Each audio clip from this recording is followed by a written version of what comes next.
தினம் ஒரு திருக்குறள். குறள் 9. கோளில் பொறியில் குணமிலவே என் குணத்தான் தாளை வணங்கா தலை. பொருள்: என் குணம் கொண்ட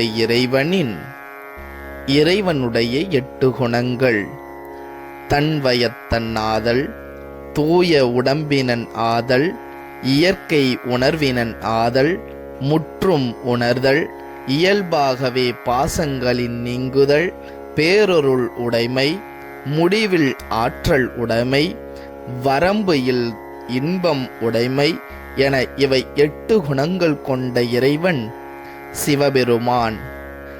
அந்த இறைவனின் திருவடியை வணங்காதவர்களில் தலை, ஐம்பொறிகள், கண், காது, மூக்கு, வாய், மெய், இந்த ஐம்பொறிகள் பார்க்காத கண்களாகவும், கேட்காத காதாகவும், நுகராத மூக்காகவும், பேசாத வாயாகவும், உணராத மெய்யாகவும் இருந்தால் எப்படி பயனற்றவையோ அதுபோல இறைவனுடைய தாளை வணங்காத ஐம்பொறிகள் பயன் அற்றவை.